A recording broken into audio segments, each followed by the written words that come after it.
I'm so happy we're finally here. I can't believe it. So Pridewood finally updated the tier list, and we've got the new Harmony and the new Chaos unit.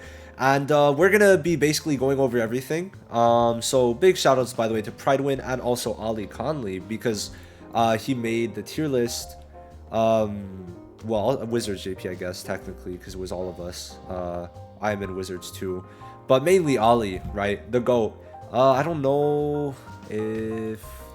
No, it's not there. Now, I would like you guys to show support to Ali. He is a very, very good JP player, and I think that you guys should definitely be watching him. I will be doing collabs with him in the future, and I will be using his account sometimes in cases like this, where I just don't have like the same type of gear as him. But yeah, me and Ali are tight, and I would appreciate it if you go support him. Now you can also see that his thumbnail style is also very similar to mine, because I showed him how to actually do his thumbnails. So yeah, just go support Ali, because he did a lot of this tier list. And without further ado, now remember what this is taking into account: JP, 5 dupes, and level 125. So that's basically how we're rating everyone. The main people I'm going to be talking about is going to be the 3 new units, and then any other unit who got majorly buffed or improved because of 125. Okay, that's the main things. Now, we could see on the top, there's some new additions, right? So if we just check, William did get bumped out, Fuego got bumped out, okay, Mario got bumped out, and we see that Magna actually came in, which is very surprising, all things considered, right? And the reason is because of his level 125 passive, he gets immortality.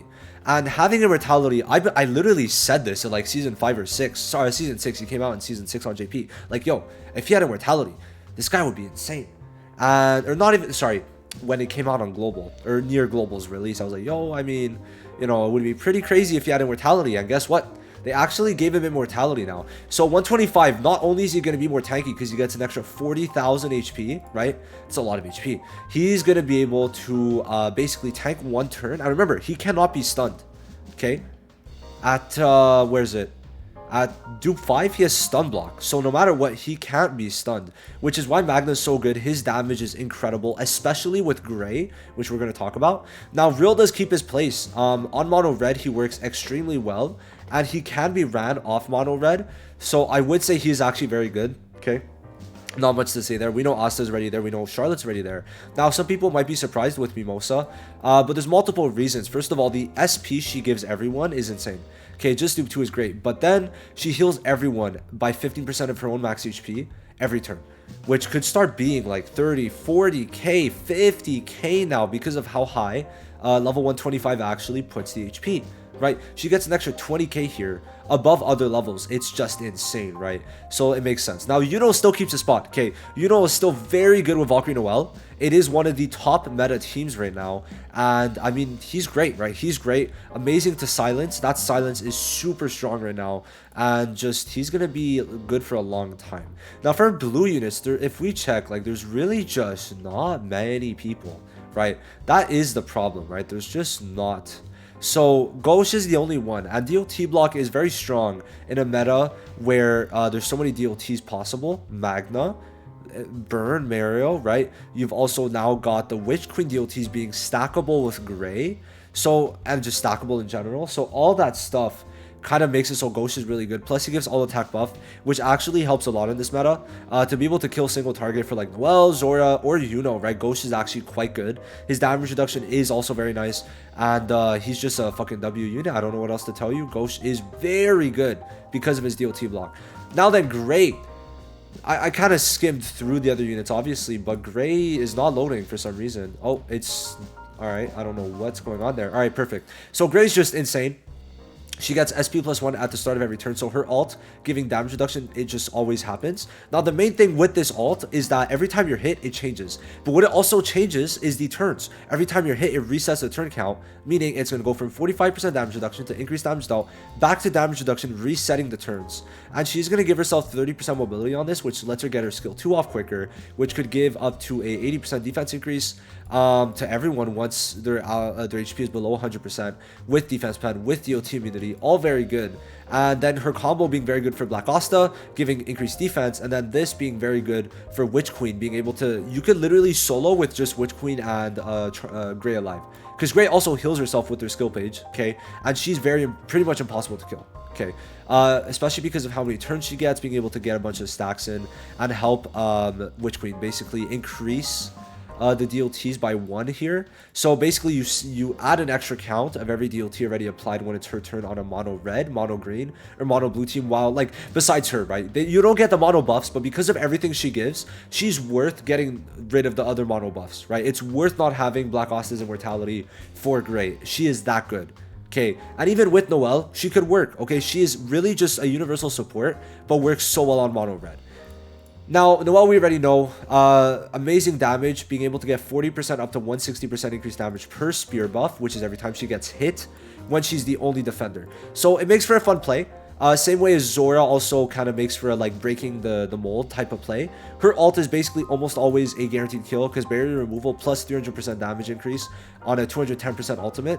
Yeah, 210 is very good. Now, her taunt removal basically solidifies her as amazing because of her skill 2 giving damage reduction, crit res, and also 2 SP every single turn plus stun block. Like, this skill 2 is amazing, especially like just now when Magna's in meta again. Like, having that stun block, because obviously he stuns every time he attacks, is very, very good. We don't really need to talk about Noel. Like, she is, in my opinion, the best unit in the game. I think like the Harmony and Chaos units are pretty much the best in the game as of right now. Plus she just has 20% type advantage over everyone, so it just works out very, very well.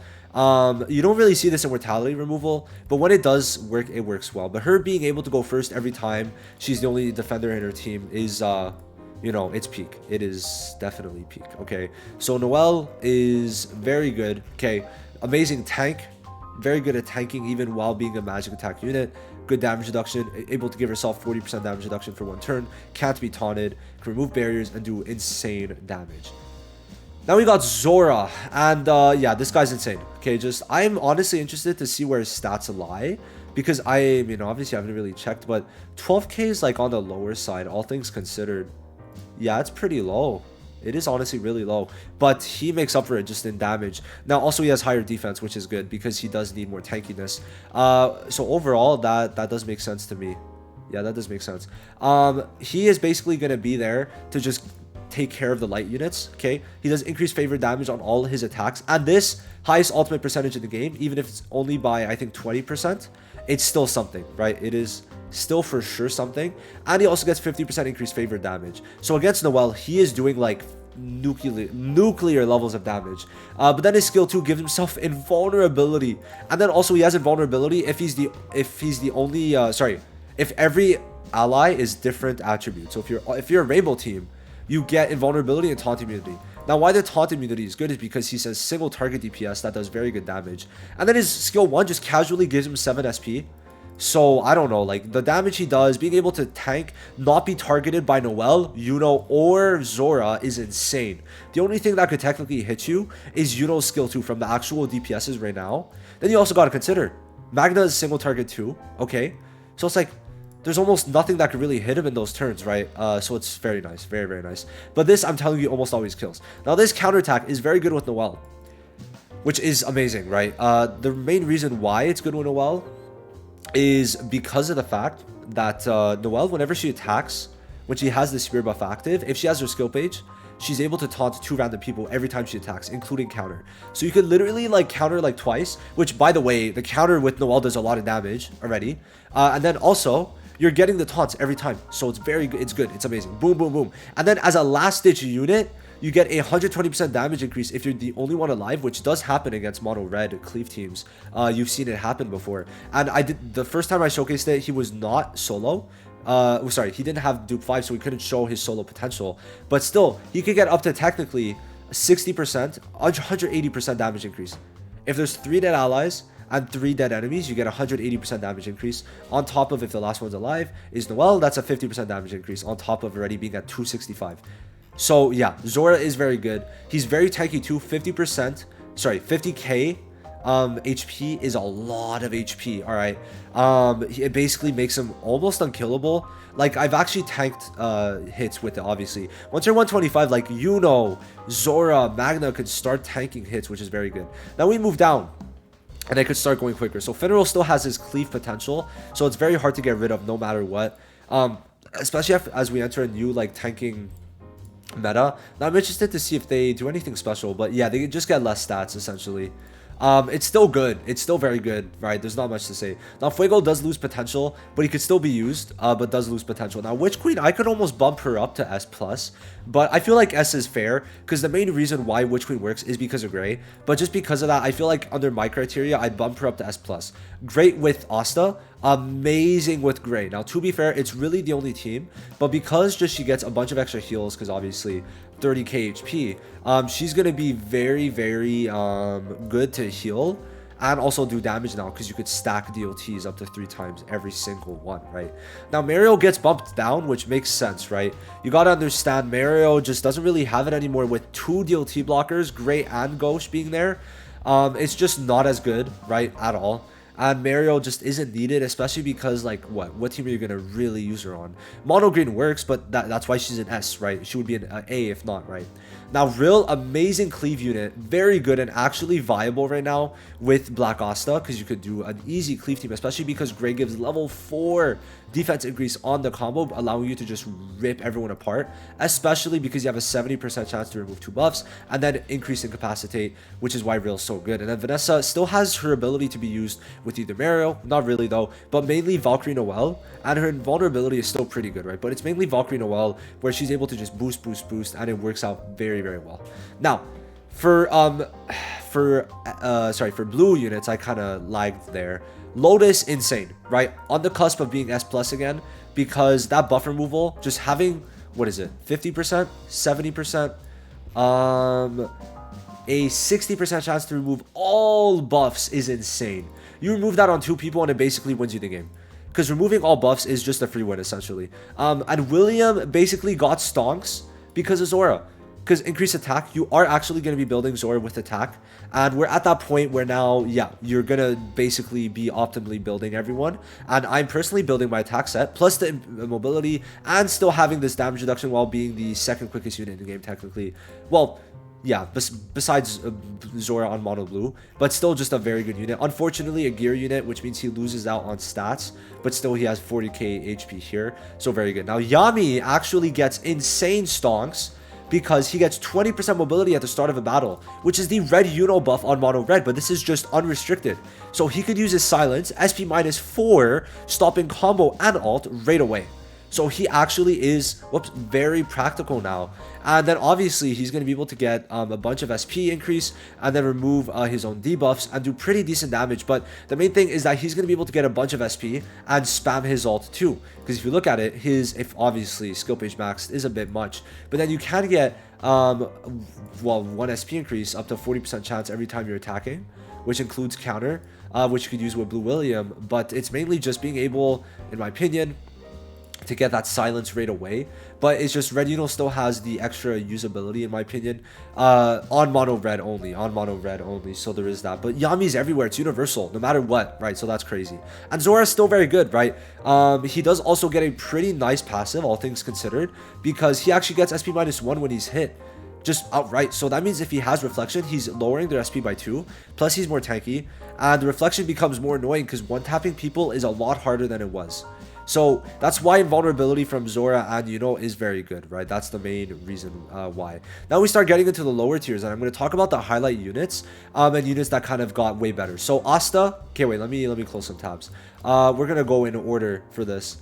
So Asta, Charmy, I guess, too.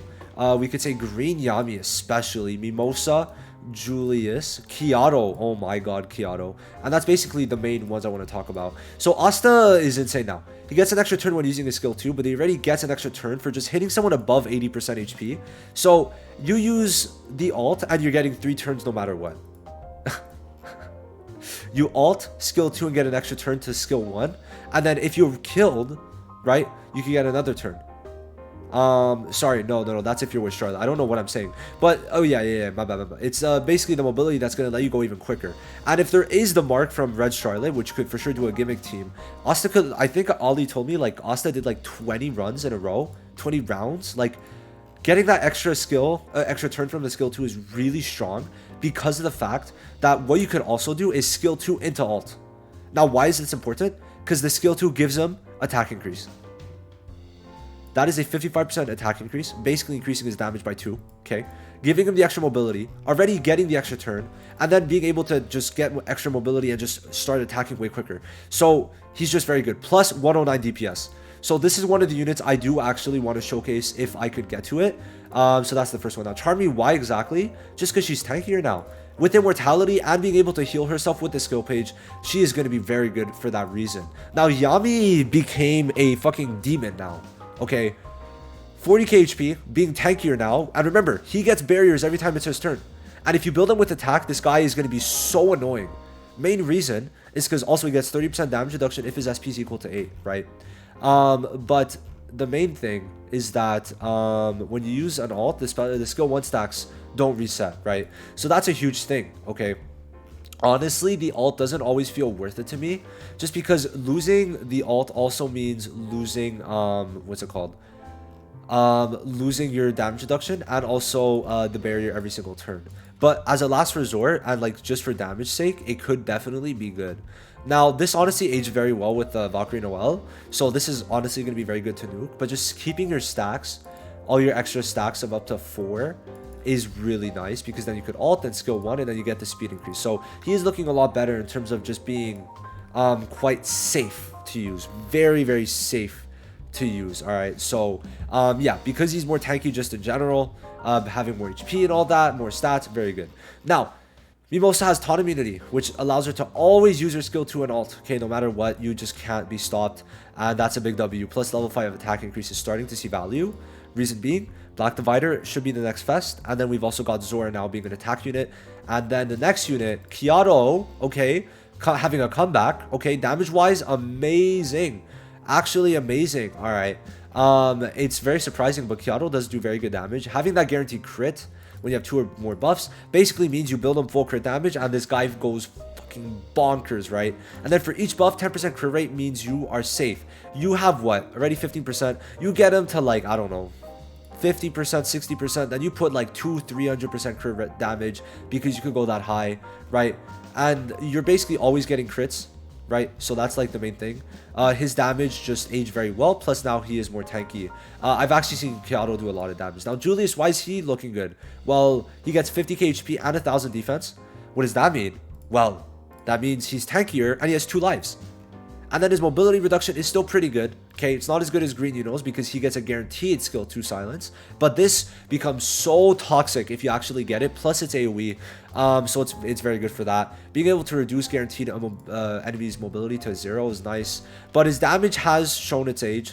But it's still very good. Okay, he's still very good. Well, very good. He's decent enough. Not meta, but definitely more usable. Now we start going down, and these are like units that are like meh. Okay, Charlotte can be used, gimmick. Some of these can be used, right? Like Fuego, you could put down there. It doesn't mean much. Kahono maybe could move up, but not really. Okay, Jack did get some value, but I feel like B tier is fine and definitely not worth A tier. What he did get was an extra turn when using the skill 2.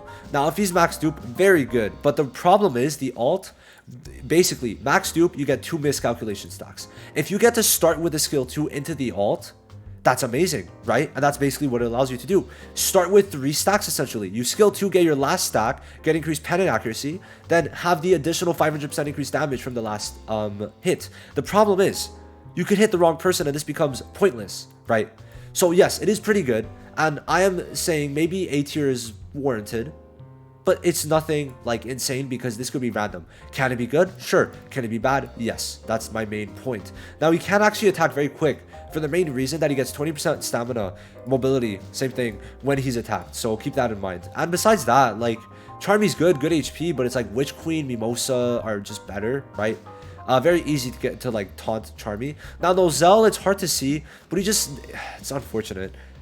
It just didn't work out with Greg because mono blue team just doesn't work. But I just wish I could have put him in A. But like they decided B, and like I see why. It's just too hard to use them. But if you can use him at max dupe, like once he's max dupe, like he can be good. We'll see. I'll try on global. I want to max dupe him. Hopefully DLT buffs will be out and where you could stack 3 times again with the mobility reduction. But he's just able to what, like put poison on the skill 1, then put poison on the skill 2 if he's max dupe, which is mainly the problem. But besides that, he doesn't really do too much besides putting that poison, and it could be good, but it's just you're sacrificing everything else to put him with gray for it to work out, but then the team just doesn't work out too well, right? So yeah, Noel is like either B or A. There's some units that it's just they're on the cusp, right? But that's basically it. Just wanted to kind of talk about some units who got buffed from 125 and just over the overall tier changes. I just see like units like Rill, Lotus, Magna make an insane comeback, right? Stuff like that. Blue Yami too just make a really nice comeback. So yeah, just let me know what you guys think. Honestly, I think the meta is in a really good spot. There's a lot of different teams you could run, and I'm very happy with that. Pick and ban is looking very good, and I hope you guys could experience the Noel meta very, very soon. So I'll see you guys in the next one. Bye-bye.